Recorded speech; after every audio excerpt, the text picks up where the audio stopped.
Apakah Anda excited merayakan kebangkitan Kristus? Haleluya. Karena Yesus bukan hanya mati bagi kita, tapi pada hari yang ketiga Ia bangkit kembali dari kematian, Ia mengalahkan maut, dan Ia menang. Jadi saya percaya Yesus yang sudah menang, Dia akan juga berikan kemenangan kepada kita. Dia yang bangkit dari kematian, saya percaya hari ini kuasa kebangkitannya akan membangkitkan kita semua. Amin. Nah, firman Tuhan yang akan saya bagikan pada hari ini, itu masih bagian kelanjutan dari khotbah di ibadah Jumat Agung kemarin. Saya percaya kalau Anda datang, firman Tuhan disampaikan oleh Pastor Nita. Dan ini adalah kelanjutannya. Kalau sudah nggak datang, no problem juga. Karena firman Tuhan hari ini pun pasti akan berbicara kepada kita. Masih ingat nggak judul khotbahnya apa? Allah di pihak kita. Ini good news yang saya mau bagikan sama saudara hari ini. Allah di pihak saudara. Dalam perkara, urusan, dan peperangan yang sedang kau alami dalam hidupmu, Allah di pihak Anda. Allah tidak netral, Allah tidak lepas tangan, Anda enggak biarin saudara sendiri, tapi Allah memihak kepada saudara.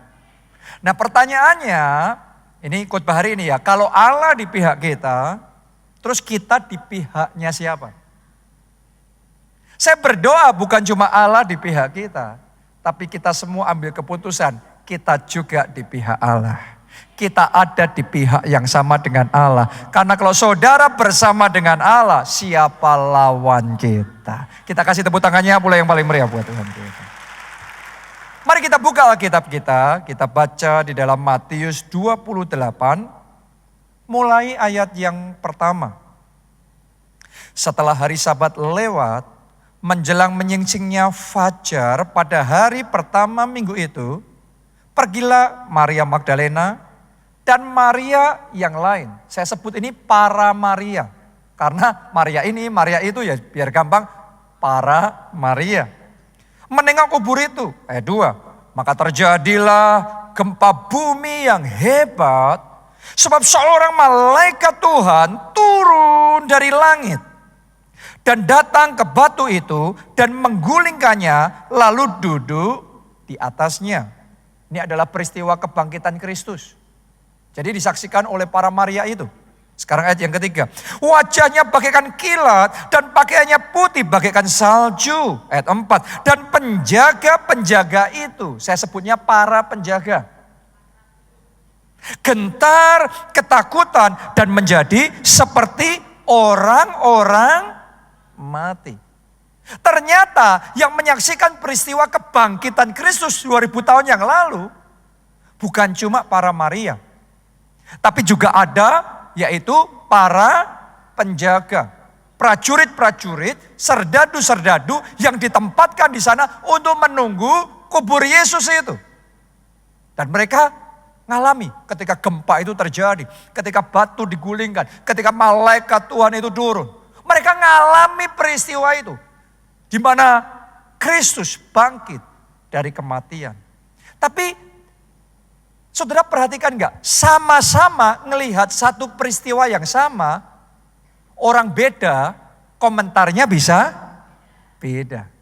Dan ternyata ini yang terjadi. Sama-sama menyaksikan peristiwa kebangkitan Kristus, komentarnya para Maria dibandingkan dengan para penjaga beda. Kenapa? Mari kita lihat ayat yang berikutnya. Kita baca dari ayat yang ke-11. Ketika mereka di tengah jalan, datanglah beberapa orang dari penjaga itu ke kota dan memberitahukan segala yang terjadi itu kepada imam-imam kepala. Ini pihak yang gak suka sama Yesus. 12. Dan sesudah berunding dengan tua-tua, mereka mengambil keputusan lalu memberikan sejumlah besar uang kepada serdadu-serdadu itu. Dan berkata, kamu harus mengatakan bahwa murid-muridnya datang malam-malam dan mencurinya ketika kamu sedang tidur. Ayat 14. Dan apabila hal ini kedengaran oleh wali negeri, kami akan berbicara dengan dia sehingga kamu tidak beroleh kesulitan apa-apa. Mereka menerima uang itu dan berbuat seperti yang dipesankan kepada mereka. Dan cerita ini tersiar di antara orang Yahudi sampai sekarang ini. Ternyata tidak semua orang yang mengalami peristiwa yang mengagumkan itu bisa meresponnya dengan benar. Mereka ada di sana loh. Ketika gempa itu terjadi, ketika kuasa Allah sedang bekerja, ketika malaikat itu turun. Tapi gara-gara disuap oleh uang, maka mereka kemudian munculnya adalah saksi dusta. Mereka menceritakan berita dusta bahwa Yesus enggak bangkit, tapi mayatnya dicuri oleh murid-muridnya. Akibat dari kesaksian mereka itu, banyak orang Yahudi jadi bingung. Yang ini ngomong gini, yang ini ngomong gitu. Akhirnya banyak dari mereka tidak percaya. Akhirnya banyak orang kehilangan anugerah gara-gara respon yang salah dari para penjaga ini. Beda dengan responnya para Maria. Para Maria juga ada di situ. Menyaksikan peristiwa yang agung itu. Peristiwa yang dahsyat itu. Tapi yang luar biasa, hatinya mereka percaya. Mereka percaya Yesus yang mati sudah bangkit dari kematian. Mereka percaya, kemudian mereka mulai bersaksi. Mereka mulai menceritakan kabar yang baik, kabar yang hebat, kabar yang luar biasa. Dan ketika mereka mulai menceritakan, maka murid-murid Yesus yang lain, yang tadinya sudah lemas karena Yesus disalibkan dan mati. Mereka sudah tercerai-berai, keadaan mereka sudah kayak tidak berdaya. Begitu mendengar kesaksiannya para Maria ini, mereka yang lemah sekarang dikuatkan kembali. Hatinya dikobarkan kembali. Api semangatnya dibangkitkan kembali. Dan sejak saat itu terjadi kebangkitan dan revival yang luar biasa. Kenapa? Karena para Maria ini percaya. Hari ini kita sedang merayakan Paskah, yaitu Yesus bangkit dari kematian. Yesus mengalahkan maut, hidup selama-lamanya. Doa saya Anda yang datang merayakan ibadah ini, Anda juga yang mengikuti secara online, bukan cuma sekedar ibadah biasa ini buat saudara, tetapi doa saya dalam hatimu ada iman yang sama seperti yang dimiliki oleh para Maria itu. Ada hati yang percaya bahwa Yesus yang kita sembah, dia mati bagi kita 2000 tahun yang lalu di kayu salib. Tapi pada hari yang ketiga, ia bangkit dari kematian. Ia mengalahkan maut, ia menang dan memerintah sampai selama-lamanya. Ayo tepuk tangannya lebih meriah lagi buat Yesus kita yang luar biasa. Saya berdoa di hati saudara ada hati yang percaya. Percaya bahwa Allah di pihak saudara. Percaya Allah mengasihi saudara. Percaya Allah punya rencana yang besar dalam hidup saudara. Percaya Tuhan akan memberikan kemenangan kepada saudara. Amin. Punyai hati yang seperti itu. Hati yang percaya. Karena ketika hati kita percaya Allah di pihak kita, respon kita juga akan benar. Kita juga mengambil keputusan. Kita juga di pihaknya Tuhan. Bukan hanya Allah di pihak kita, kita juga di pihaknya Tuhan. Kalau Tuhan sudah terlebih dahulu mengasihi kita, giliran saya juga membalas cinta kasih Tuhan dalam hidup saya. Kalau Tuhan sudah memberikan yang terbaik buat saya, giliran saya juga memakai hidup saya untuk memberikan yang terbaik buat Tuhan. Hidup saya adalah untuk menyenangkan hati Tuhan. Hidup saya adalah untuk kemuliaan nama Tuhan. Kalau Tuhan sudah setia sama saya, sekarang saya juga mau setia sama Tuhan. Hari ini kita merayakan Paskah saudaraku. Seringkali kita datang sama Tuhan, datang dalam ibadah, kita expect something from Him. Kita mengharapkan sesuatu dari Dia. Tapi di saat Paskah ini gimana kalau kita ganti give something to him. Dia sudah give everything to us. Dia sudah memberikan tubuhnya buat kita. Dia sudah memberikan darahnya. Dia setia sama kita sampai mati di kayu salib. Bagaimana kalau di Paskah ini gantian kita ngomong sama Tuhan, Tuhan, aku pun juga mau setia sama Tuhan. Aku cinta Yesus. Sekali Yesus, selamanya hidupku milik Yesus. Sampai putih rambutku, sampai nafas akhirku, hidupku milik Yesus. Karena kalau Allah di pihak saudara dan saudara juga di pihak Allah, ada covenant, ada perjanjian sama Tuhan, hidupmu pasti berbeda. Makanya kita ngomong kalau Allah di pihak kita, siapa lawan kita? Itu adalah hidup yang Allah di pihak kita. Tapi kalau kita memutuskan untuk meninggalkan Tuhan, ya lain lagi saudaraku ya. Allah yang sudah di pihak kita, asal kita juga bersama dengan Allah. Kita mengatakan bersama dengan Tuhan, kita akan lakukan perbuatan-perbuatan yang besar dan ajaib. Nah, di momen ini saya ingin ajak saudara untuk belajar kisah kehidupan seorang raja Yehuda, namanya adalah Raja Abia.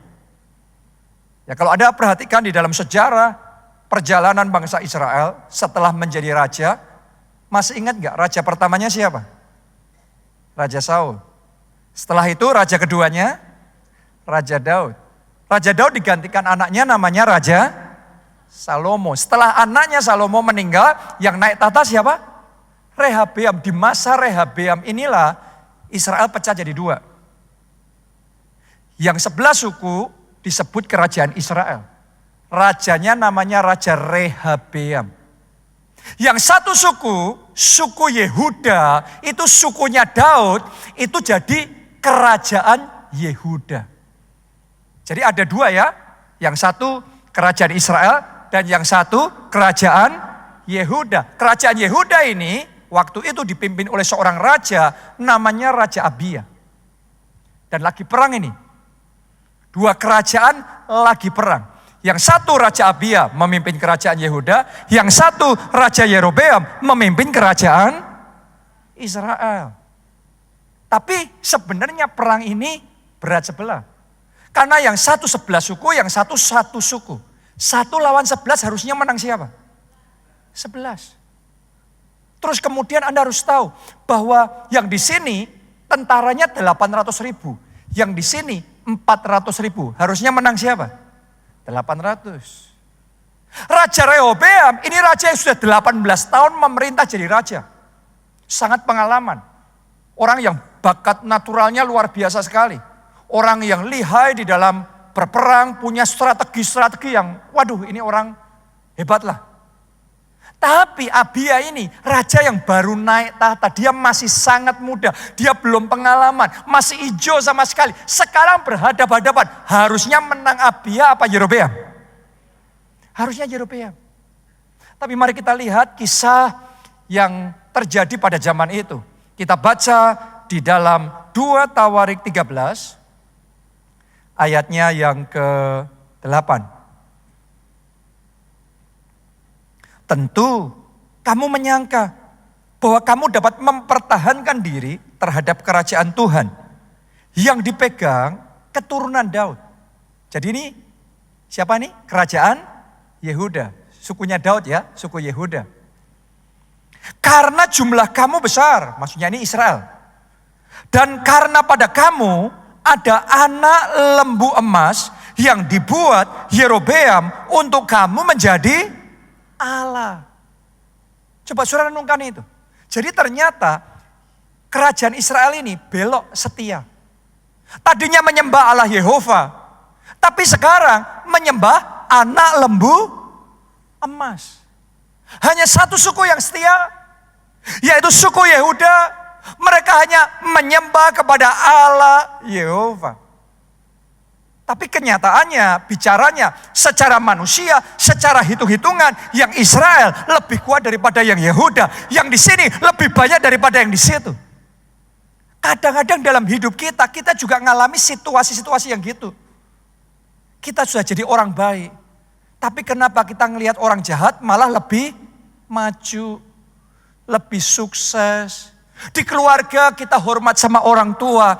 Ada adik kakak kita ugal-ugalan sama orang tua, nggak peduli sama orang tua. Kenapa seolah hidupnya jauh lebih gampang daripada kita?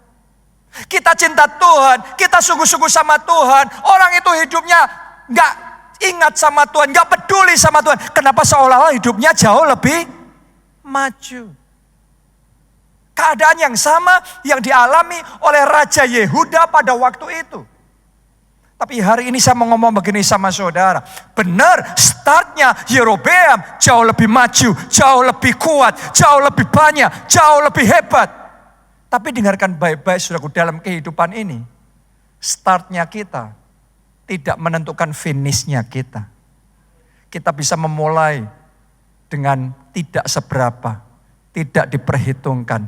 Tapi saya mau ajak saudara, ayo terus jalan sama Tuhan. Ayo kita tetap setia sama Tuhan.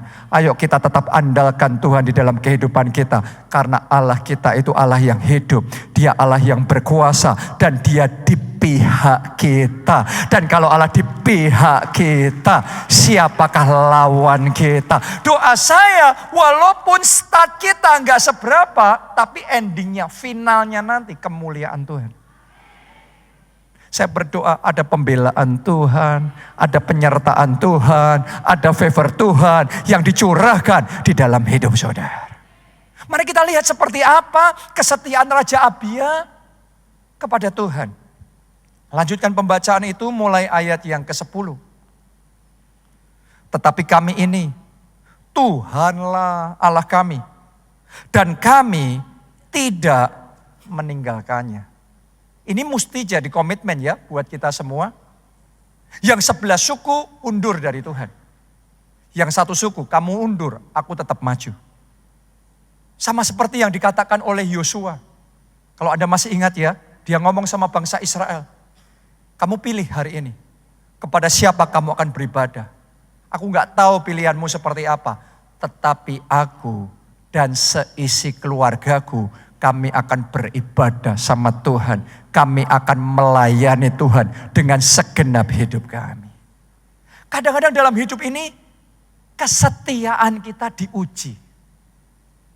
Kadang-kadang kita berpikir kalau ikut Tuhan semuanya lancar. Ikut Tuhan pasti maju, pasti diberkati. Tapi kenyataannya kita sudah melakukan ini, melakukan itu. Kita sudah setia. Tapi tetap yang terjadi dalam hidup kita gak seperti yang kita pikirkan. Gak seperti yang kita harapkan. Doa saya ketika engkau dalam keadaan seperti itu, Anda bisa tetap setia. Ketika semua orang lain undur dan meninggalkan Tuhan, Anda tetap maju beribadah sama Tuhan. Tetap maju melayani Tuhan. Tetap sungguh-sungguh menyenangkan hati Tuhan. Saya juga appreciate Anda ibadah hari ini. Saya nggak tahu ya, karena masing-masing dari kita keadaan beda. Bisa jadi sebelum Anda datang ke sini, sebenarnya Anda ada tawaran bisnis, ada kesempatan ini dan itu dan lain sebagainya. Tapi sekalipun itu semua, Anda tetap ambil keputusan untuk datang, mengutamakan Tuhan dan beribadah. Itu namanya setia. Kadang-kadang dalam hidup kita bisa jadi nggak setiap saat kita mood untuk menyembah Tuhan. Kadang-kadang hati kita berbeban berat. Kadang-kadang mood kita nggak ada di situ. Tapi engkau paksa tanganmu tetap terangkat ke atas. Kemudian engkau naikkan pujian, penyembahan dan ucapan syukur. Saya mau katakan sama saudara, itu setia. Itu korban yang harum. Korban yang menyenangkan hati Tuhan. Amin. Jadi ayo kita belajar setia. Karena kesetiaan itu tidak sekedar perkataan. Kesetiaan tidak sekedar perasaan. Kesetiaan adalah pengorbanan. Doa saya istri-istri di tempat ini, istri-istri yang setia. Demikian juga suami-suami ya. Saya percaya di tempat ini semua suami-suaminya suami-suami yang setia. Walaupun ada godaan. Kadang godaan itu bukan kita yang menggoda, tapi kita yang digoda. Apalagi kalau saudara lagi maju, karirnya lagi naik, Anda sedang melejit. Godaan banyak. Tapi doa saya pria-pria di tempat ini, godaan boleh datang. Tapi Anda tetap setia.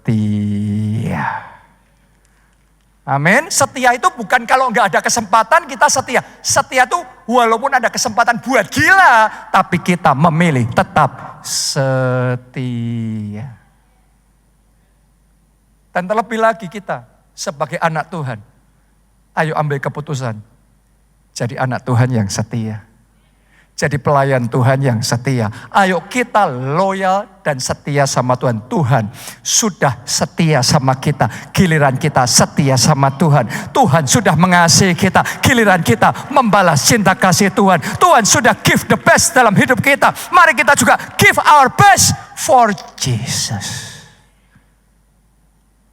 Lanjutkan pembacaan itu. Lihat seperti apa yang dilakukan oleh Abia. Kami ini Tuhan Allah kami dan kami tidak meninggalkannya. Dan anak-anak Harunlah yang melayani Tuhan sebagai imam. Sedang orang Lewi menunaikan tugasnya. Lihat saudaraku, yakni setiap pagi dan setiap petang mereka membakar bagi Tuhan korban bakaran dan ukupan dari wangi-wangian. Menyusun roti sajian di atas meja yang tahir dan mengatur kandil emas dengan pelita-pelitanya untuk dinyalakan setiap petang. Karena kamilah yang memelihara kewajiban kami terhadap Tuhan Allah kami, tetapi kamulah yang meninggalkannya. Ini setia saudaraku. Yang lainnya meninggalkan tapi mereka tetap maju. Mereka tetap menunaikan tugas, kewajiban, tanggung jawab mereka setiap pagi, setiap petang. Belajar saudaraku ya. Jadi dalam hidup ini, it's not about us, we are blessed, kita yang diberkati, kita dapat ini, dapat itu. Tapi ada yang namanya nilai-nilai kesetiaan. Dan hari ini kita sementara merayakan Paskah, merayakan kebangkitannya, kemenangannya. Ayo kita ngomong sama Tuhan, Tuhan aku mau belajar setia sama Tuhan. Ayat yang ke-12. Ini perkataan Abia. Lihatlah pada pihak kami Allah yang memimpin. Ini hebat saudaraku. Karena mereka setia sama Tuhan. Dalam hidup mereka benar-benar nyata pimpinan Tuhan. Sama-sama saudaraku ya, jadi orang Kristen, sama-sama punya Tuhan. Seberapa hati kita ini komit sama Tuhan, Anda akan melihat seperti itu nanti nyata penyertaannya dalam hidup saudara. Pimpinannya dalam hidupmu. Saya ketemu sama banyak orang Kristen, tapi berapa banyak orang Kristen yang belum bisa merasakan. Kok kayaknya Tuhan itu cuma satu konsep, Tuhan itu pribadi yang jauh di sana. Tapi saya yakin di sini ada orang-orang yang bisa merasakan dan ngomong seperti Abia. Lihatlah dalam hidupku ini Tuhan itu nyata. Tuhan itu hidup. Tuhan itu memimpin setiap langkah kami. Tuhan itu berbicara kepada kami. Kami berdoa. Tuhan mendengar doa-doa kami. Tuhan menolong kami. Tuhan turut campur nyata dalam hidup kami. Saya berdoa mulai hari ini dalam hidupmu pun. Tuhan nyata. Pimpinannya nyata, penyertaannya nyata dalam hidup saudara. Allah di pihak kita. Lanjutkan. Sedang imam-imamnya siap meniup tanda serangan terhadap kamu dengan nafiri isyarat-isyarat. Hai orang Israel, jangan kamu berperang melawan Tuhan, Allah nenek moyangmu, karena kamu tidak akan beruntung. Jadi Abia ngasih warning sama orang Israel, kamu jangan perang nih sama kita. Kamu tidak akan beruntung. Kenapa? Karena Allah di pihak kita. Karena kita kesayangannya. Kita biji matanya Tuhan. Berarti nyentuh kita, nyentuh Tuhan. Nyentuh biji matanya. Saya percaya bukan cuma Abia. Saudara juga biji matanya Tuhan. Amin. Dan mengganggu saudara sama seperti mengganggu biji matanya Tuhan. Menyentuh saudara seperti menyentuh biji matanya Tuhan. Boleh enggak saudara coba praktek? Boleh enggak sentuh biji mata samping saudara? Ada nggak tadi yang waktu Anda disuruh gitu, terus mau disentuh biji matanya, terus ngomong, silakan. Gila kan? Nggak mungkin kan? Saya tanya sama saudara, kalau ada yang mau mencolok biji mata saudara, kira-kira apa yang Anda lakukan? Itu refleks, tangan kita pasti plak. Bila perlu lanjutin, plak gitu. Tangannya nggak mungkin diam. Kenapa? Karena ini biji mata ini sudah pasti bertindak. Dengarkan baik-baik saudaraku, Anda loyal sama Tuhan, Anda setia sama Tuhan, Tuhan di pihak saudara, Anda biji matanya. Kalau ada yang mengganggu saudara, tangannya pasti bertindak. Dia pasti bela saudara. Dia tidak akan tinggal diam. Dia akan memihak kepada saudara. Dia nggak akan lepas tangan. Dia nggak di posisi netral. Dia akan ada di pihak Anda. Anda boleh menang segalanya, tapi kalau Tuhan nggak di pihak saudara, sia-sia. Anda boleh sangat terjepit, tapi kalau Tuhan berpihak sama saudara, Anda akan melihat tangannya masih kuat loh. Dia masih sanggup loh. Untuk merubah keadaanmu dia sanggup loh. Untuk menyembuhkan sakit penyakitmu dia sanggup loh. Untuk melepaskan saudara dari urusan hukum itu, pengadilan itu, dia sanggup loh. Untuk menyelamatkan aset saudaraku, dia sanggup. Pegang ini saudaraku, Anda punya Allah yang kuat. Tuhan yang hebat. Dan Allah di pihak kita. Siapakah lawan kita? Lanjutkan pembacaan itu. Ayat yang ke-13. Ini the real battle start sekarang. Kalau tadi baru pemanasan, sekarang peperangan yang sesungguhnya dimulai. Tetapi Yerobeam mengirim suatu pasukan penghadang yang harus membuat gerakan keliling. Supaya sampai di belakang mereka.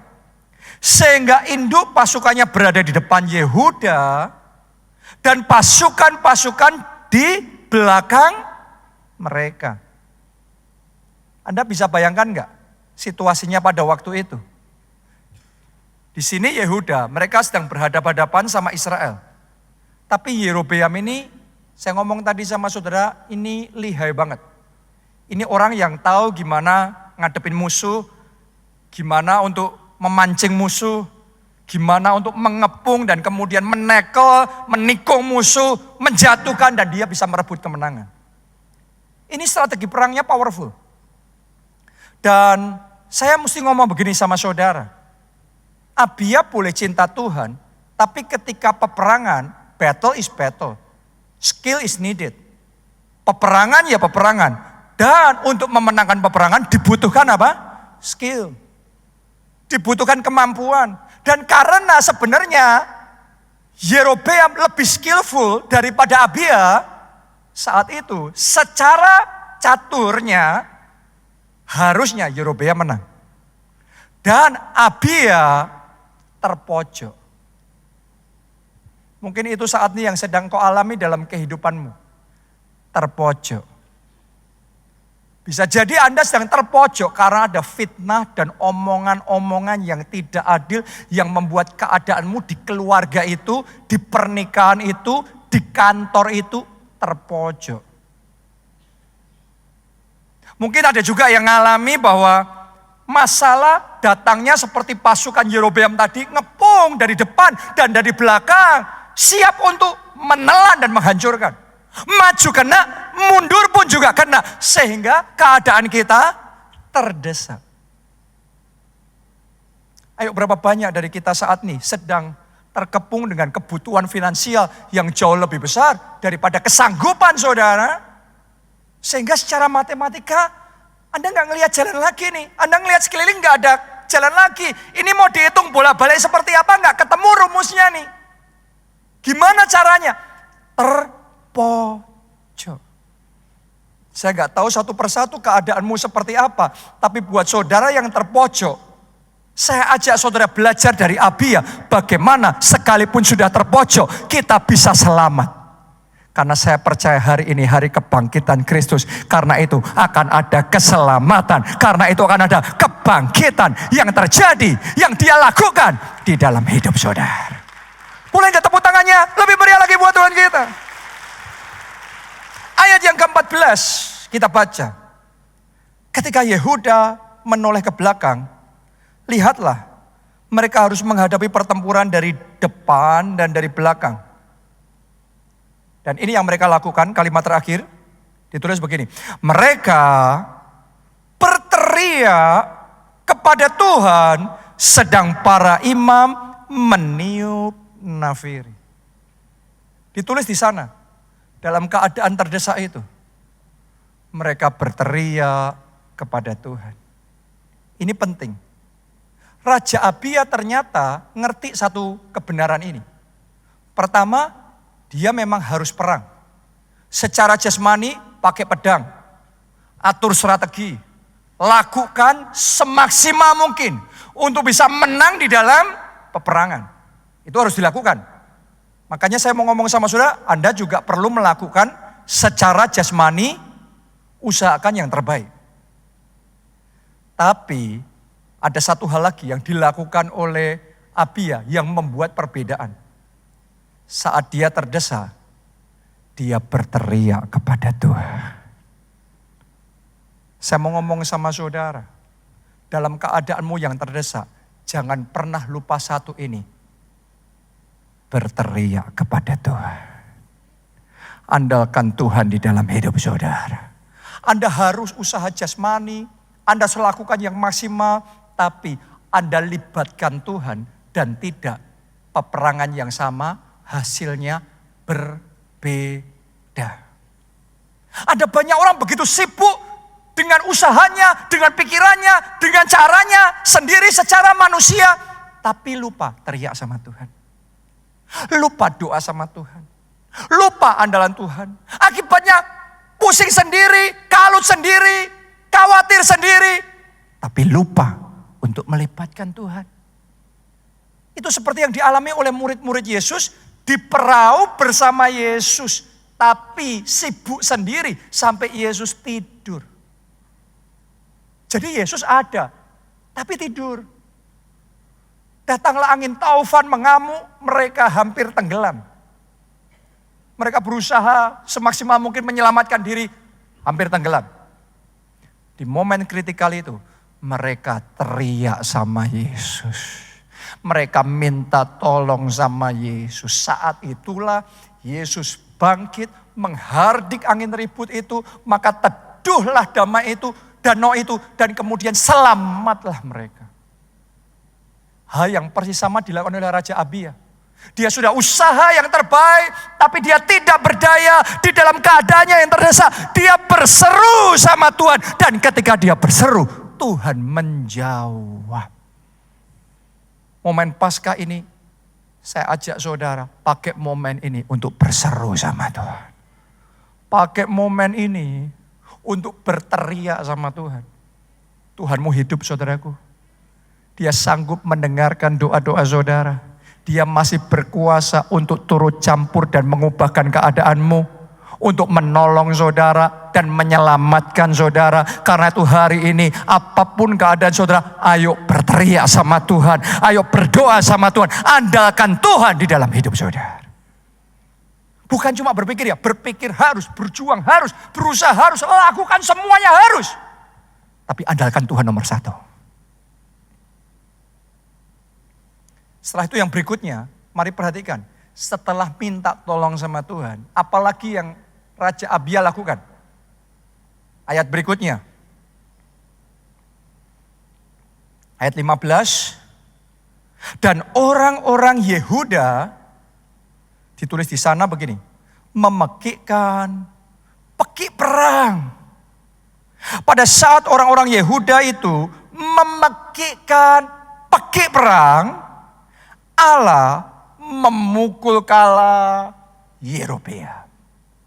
Perhatikan kalimat ini. Pada saat orang-orang Yehuda itu memekikkan pekik perang, Allah memukul kala Yerobeam. Jadi yang pertama, Raja Abia berteriak sama Tuhan. Sama Tuhan berteriak, sama Tuhan berdoa. Tapi sama lawannya, ditulis apa tadi? Mereka meneriakkan peki peperangan. Dalam keadaan yang terdesak, teriakan mereka bukan teriakan ketakutan. Bukan teriakan kepanikan. Tapi di dalam keadaan terdesak, yang keluar dari mulut mereka, peki peperangan. Tuhan menyertai kita, Allah di pihak kita, siapa lawan kita, kita menang. Padahal lagi terdesak. Tapi yang keluar peki peperangan. Itu hukum perang. Itu cara membalikkan keadaan. Itu yang diajarkan firman Tuhan. Biarlah yang tidak berdaya berkata, aku ini pahlawan. Biarlah yang lemah berkata, aku kuat.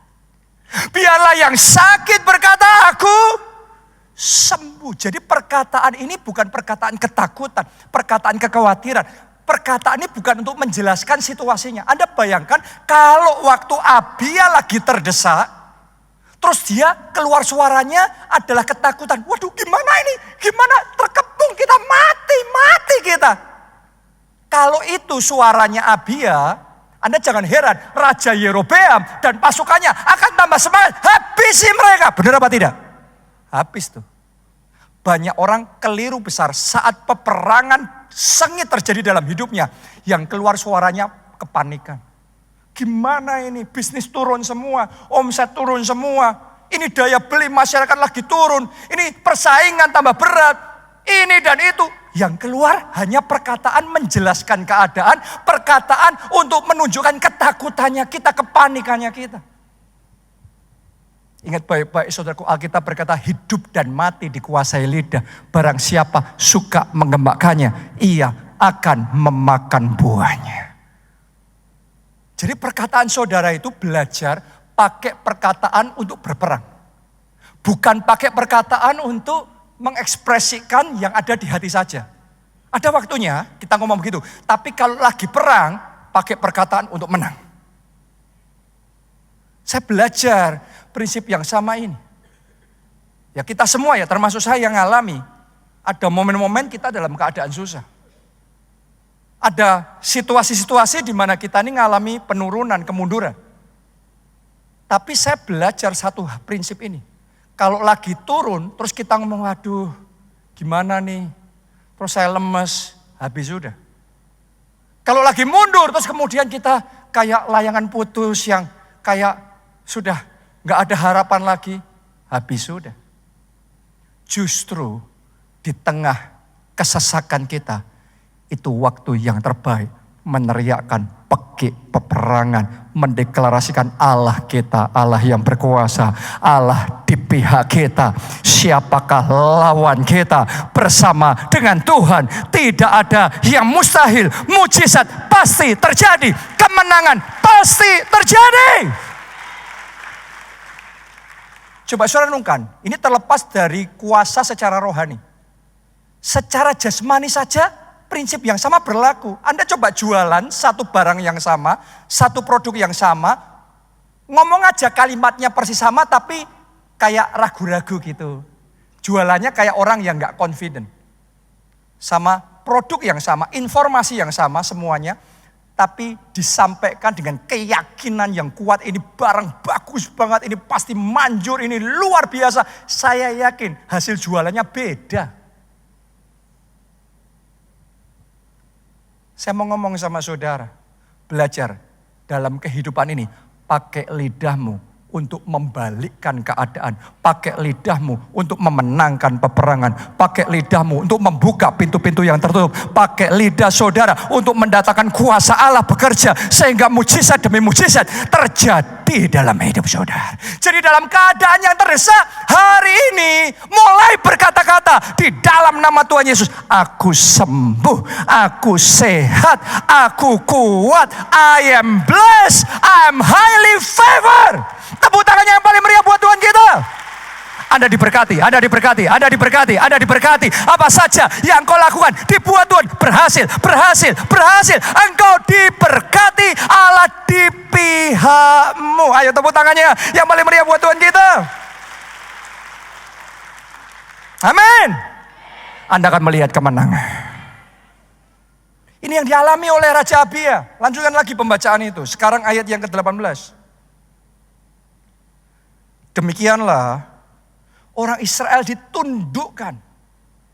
Yang kuat ini, yang powerful ini, tapi ditundukkan.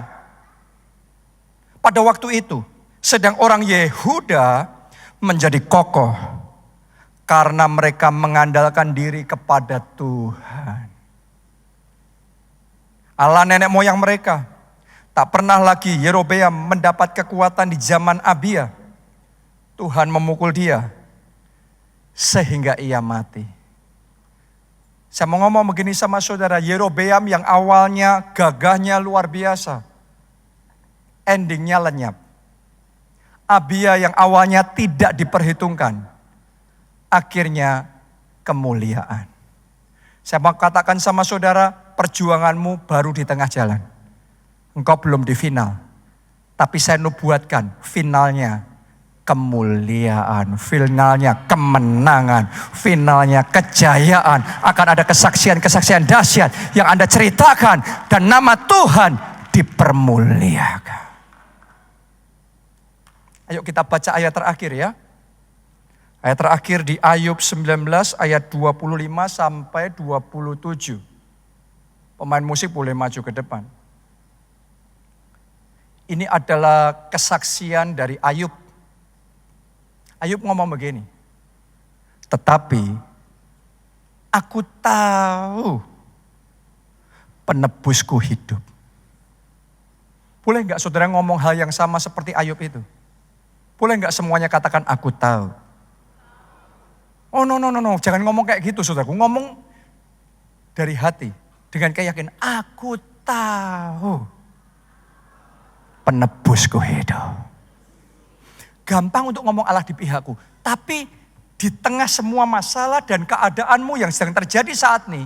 Di tengah di hadapan sakit penyakit yang engkau sedang hadapi saat ini. Engkau katakan, aku tahu penebusku hidup.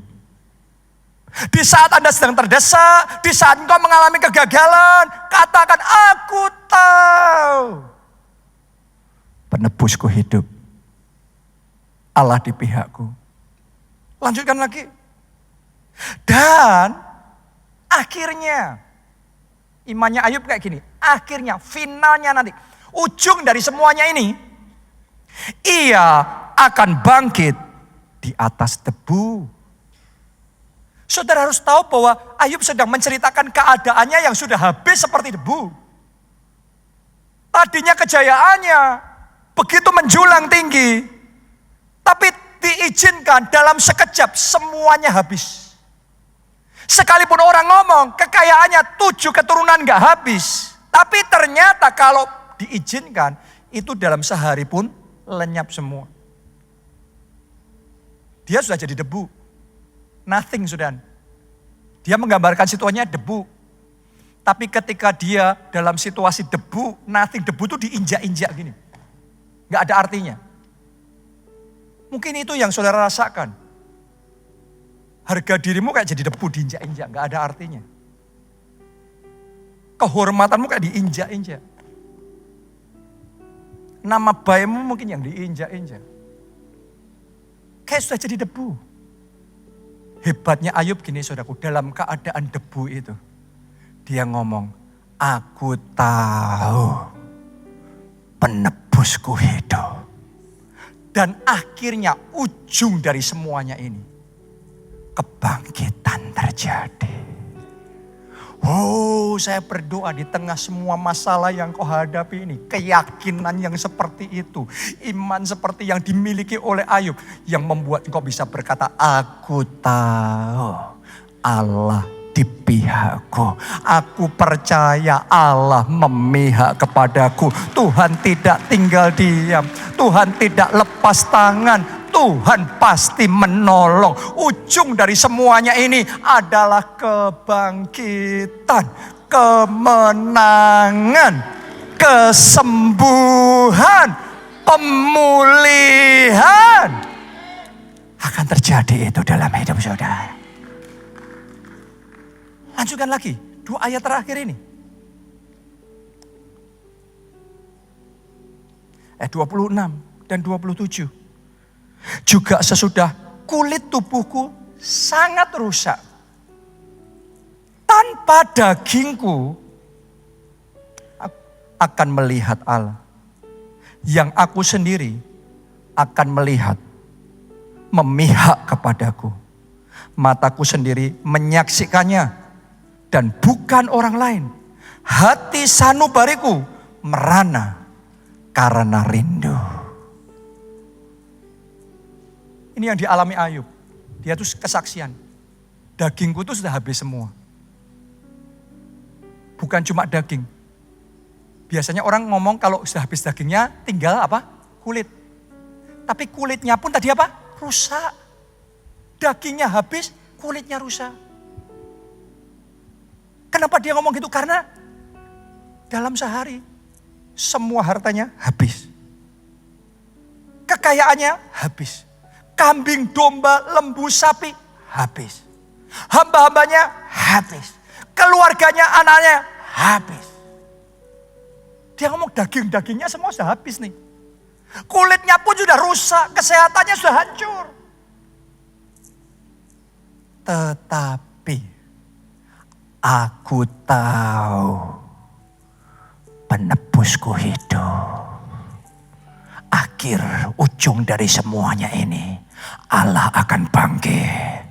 Karena Allah di pihakku, dari debu aku akan bangkit kembali. Akan ada pemulihan terjadi, akan ada kemenangan terjadi.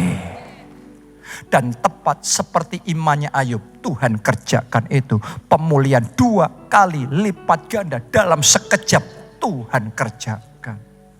Orang tuh saudaraku ya, kalau lagi diizinkan ngalami proses, kita pikir gak ada ujungnya itu. Gak kebayang di otak ini, gimana bayangnya ini, gimana bisa pulih ini, gimana. Tapi Anda harus tahu, penebusmu itu kuat. Allahmu itu besar. Untuk membalik keadaanmu, untuk mengembalikan semua yang sudah sempat hilang dalam hidup saudara. Semudah membalik telapak tangan. Engkau mungkin belum tahu caranya gimana suamimu bisa balik. Engkau mungkin belum tahu caranya gimana rumahmu yang sudah habis itu bisa kembali lagi. Engkau mungkin belum tahu caranya gimana bisnis, pekerjaan, kehormatan yang Anda punya itu bisa dipulihkan kembali. Tapi Tuhan tahu. Penebusmu kuat, penebusmu hidup. Pak Obaja, gembala kita, papa saya juga pernah ngalami ini. Saat dia di puncak bisnisnya, lagi maju-majunya. Semua bank datang nawarin kredit ini, kredit itu, gampang sekali. Karena memang lagi kenceng naik. Di momen itu Tuhan tantang dia untuk jadi pendeta. Satu-satunya alasan Pak Obaja ngomong ya sama Tuhan. Karena Pak Obaja merasa berhutang budi sama Tuhan. Anda yang tahu kesaksiannya Pak Obaja. Tadinya dia anak remaja yang merasa gak punya pengharapan. Karena rambutnya rontok. Bukan cuma rambut di kepala. Itu semua saudaraku. Semua rambut di sekujur tubuhnya itu rontok. Terus di sekolah dia dimain-mainin sama temannya. Dibully sama teman-temannya. Dia jadi minder sekali. Sampai SMP kelas 2 dia gak lanjut. Dia berhenti tengah jalan.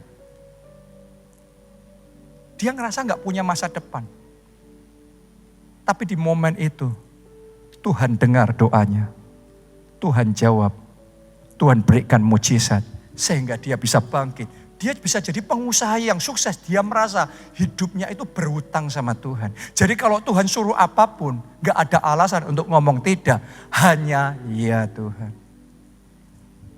Dan ketika dia ngomong ya sama Tuhan jadi pendeta. Saudara berpikir kalau taat sama Tuhan kan selalu semuanya baik, lancar, indah gitu kan. Yang terjadi tahukah saudara? Bisnisnya bangkrut. Saya masih ingat waktu itu saya masih kecil. Semua daging-dagingnya habis. Daging-daging yang kita punya di keluarga, kekayaan yang ada habis, mobil semua habis, perhiasan semuanya habis, tanah properti semuanya habis. Semuanya habis. Sampai pabrik, sampai perusahaan habis. Padahal Pak Obaja satu-satunya orang Kristen di dalam keluarganya. Apa kata mereka ketika mereka dengar Pak Obaja jadi pendeta aja, mereka sudah ngomong, kamu ngapain jadi pendeta? Mau makan apa? Mau makan kursi gereja? Dan sekarang benar-benar bisnisnya habis. Terus nanti orang ngomong apa? Keluarga ngomong apa? Kadang ada momen tertentu dalam hidup kita. Kita sudah melakukan semuanya benar pun. Tetapi hati kita tetap diuji. Doa saya kalau itu saudara, Anda tidak menjadi kecewa. Engkau bisa berkata di tengah semua daging yang habis, kulit yang rusak. Ayub ngomong, aku tahu penebusku hidup. Akhir ujung dari semuanya ini, Tuhan akan bangkit dari debu. Tuhan akan menolong aku. Tuhan akan melepaskan aku. Dan seperti itulah yang Pak Obaja alami. Dalam keadaan yang paling berat itu dia tetap maju. Dia tetap setia. Tetap komitmen sama Tuhan. Dan Tuhan mulai bekerja. Ketika Tuhan bekerja, saya mau ngomong begini sama saudaraku, gak kepikir di benak kita, tapi nanti Anda akan ngalami itu. Tiba-tiba terjadi sendiri. Tuhan buka jalan, ada lagi terobosan, kemenangan demi kemenangan. Kalau Ayub dipulihkan 2 kali lipat, buat Pak Obaja saya gak tahu. 7 kali lipat, 100 kali lipat, bahkan tanpa batas Tuhan bisa kerjakan. Hari ini di tengah semua situasi yang kau hadapi dalam hidupmu, jangan lemes, jangan kecewa dan tinggalkan Tuhan. Tapi katakan seperti Ayub, aku tahu penebusku hidup. Aku yakin Allah berpihak kepadaku dan aku juga mau setia.